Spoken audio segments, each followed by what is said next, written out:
ಮಡಿಕೇರಿಲಿ ಕೆಲವು ಏರಿಯಾಗಳಲ್ಲಿ ಇನ್ನೂ ನೀವು ಹೇಳ್ದಂಗೆ ಕುಡಿಯೋ ನೀರು ಸಮಸ್ಯೆ ಈಗಲೂ ಬೇಸಿಗೆ ಟೈಮಲ್ಲಿ ಜಾಸ್ತಿ ಆಗುತ್ತೆ. ಮಾತ್ರ ನೀವು ಹೇಳ್ದಂಗೆ ಅದೃಷ್ಟದಲ್ಲಿ ನಮ್ಮ ಸರ್ಕಾರ ಬಂದಂಥ ಸಂದರ್ಭದಲ್ಲಿ ಅಮೃತ್ 2 ಯೋಜನೆಯಲ್ಲಿ ಆಲ್ಮೋಸ್ಟ್ 30 to 36 crores ವೆಚ್ಚದಲ್ಲಿ ಅಮೃತ್ 2 ಯೋಜನೆ ಟೆಂಡರ್ ಆಗೈತೆ. ನನ್ನ ಅನಿಸಿಕೆ ಇನ್ನೊಂದು 10-15 ಡೇಸಲ್ಲಿ ಅದನ್ನ ಗುದ್ಲಿ ಪೂಜೆ ಮಾಡಿ ನಮ್ಮ ಮಡಿಕೇರಿ ಟೌನಲ್ಲಿ ಆ ನೆಟ್ವರ್ಕ್ನ ಸ್ಟ್ರೆಂಥನಿಂಗ್ ಮಾಡೋಕ್ಕೆ ನಾವು ಜವಾಬ್ದಾರಿ ತೊಗೊಂಡಿದ್ವಿ.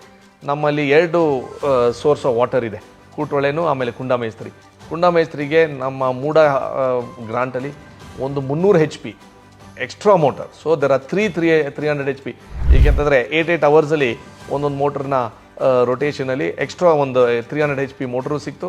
ಅದಕ್ಕೆ ಅನ್ಇಂಟರಪ್ಟೆಡ್ ವಾಟರ್ ಸಪ್ಲೈ ನಮ್ಮ ಟೌನಿಗೆ ಕೊಡಲಿಕ್ಕೆ ಜವಾಬ್ದಾರಿ ತೊಗೊಂಡು ಕುಶಾಲನಗರಲ್ಲೂ 40 ಕೋಟಿ ವೆಚ್ಚದಲ್ಲಿ ನಮಗೆ ಅದರಲ್ಲೂ ಒಂದು ಕುಡಿಯೋ ನೀರು ಅಮೃತ್ 2 ಅಲ್ಲಿ ಆಗಿದೆ.